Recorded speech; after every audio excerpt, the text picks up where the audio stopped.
This channel does not promote any violence, harmful or illegal activities. All content provided by this channel is meant for an educational and information purpose only.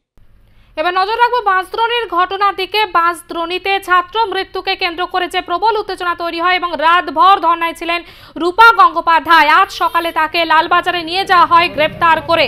Bansdroni থানা থেকে টেনে হিঁচড়ে তাকে লালবাজারে নিয়ে যায় police. আর এই বাঁশদ্রোণী কাণ্ডে মোট 6 জনকে গ্রেপ্তার করা হয়েছে। বাঁশদ্রোণী থানা থেকে গ্রেপ্তার করা হয় রূপা গঙ্গোপাধ্যায়কে। রাতভর থানাতেই ধর্নায় ছিলেন বিজেপি নেত্রী।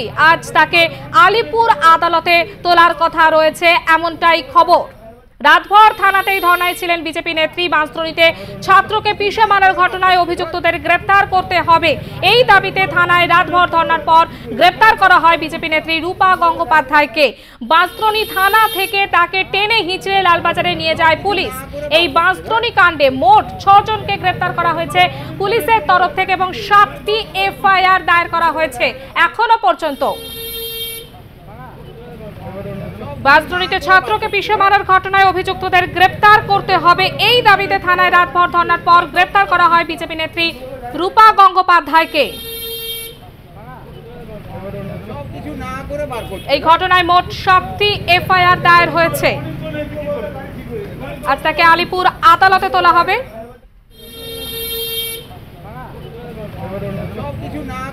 আরো বিস্তারিত আমরা জানবো। আমাদের সঙ্গে সরাসরি রয়েছে আমাদের প্রতিনিধি সঞ্জনা লাহিড়ী। সঞ্জনা, তুমি যেমনটা জানাচ্ছিলে যে কিছুক্ষণের মধ্যেই আলিপুর কোর্টে আনা হবে রূপা গঙ্গোপাধ্যায়কে, কি খবর রয়েছে তোমার কাছে?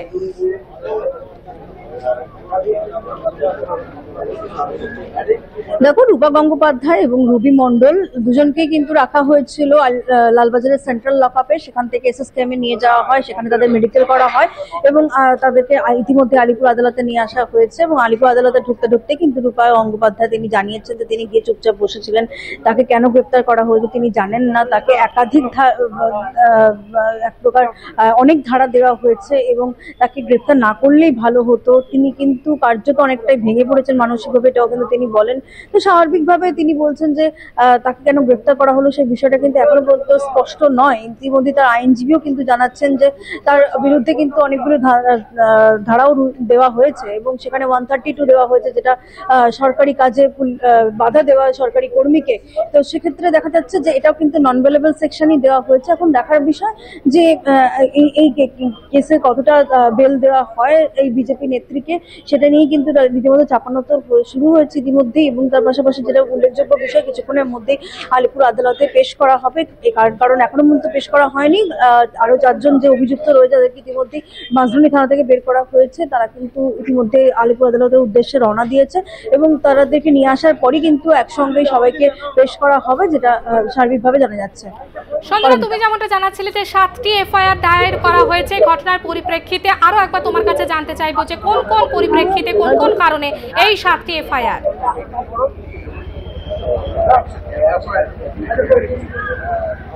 দেখো, মূল ঘটনা একটি এফআইআর হয়েছে, পাটুলি থানা ওসিকে মারধরের ঘটনায় একটি এফআইআর হয়েছে। বিজেপি কর্মীদের তরফ থেকে 2টি এফআইআর দায়ের করা হয়েছে। রূপা গঙ্গোপাধ্যায়ের এগেনস্ট একটা এফআইআর হয়েছে। সার্জেন্টকে আটকানোর জন্য একটি এফআইআর হয়েছে। বাইরের লোকজন এসে ঝামেলা করার জন্য একটি এফআইআর হয়েছে। মোট 7টি এফআইআর কিন্তু লজ হয়েছে, যেটা এখনো অবধি জানতে পারা যাচ্ছে। একবারে সঞ্জনা, অবশ্যই নজর রাখো পরিস্থিতির দিকে। আপাতত ধন্যবাদ তোমাকে। আলিপুর আদালত চত্বর থেকে আমাদের প্রতিনিধি সঞ্জনা লাহিড়ী ছিলেন আমাদের সঙ্গে। আর কিছুক্ষণের মধ্যেই রূপা গঙ্গোপাধ্যায়কে সেখানে আনা হবে এমনটাই খবর রয়েছে এবং মোট এই ঘটনায় 7টি এফআইআর দায়ের করা হয়েছে এবং মোট 6 জনকে গ্রেফতার করা হয়েছে। বলুন দিদি, বলুন দিদি, কাজটা নামিয়ে বলুন। ছাড়া আমাকে নিয়ে যেতে পারে না ওরা, আমার সিআরপিএফ ছাড়া আমাকে ওরা নিয়ে যেতে পারে না। রূপা গঙ্গোপাধ্যায়কে এই মুহূর্তে নিয়ে যাও।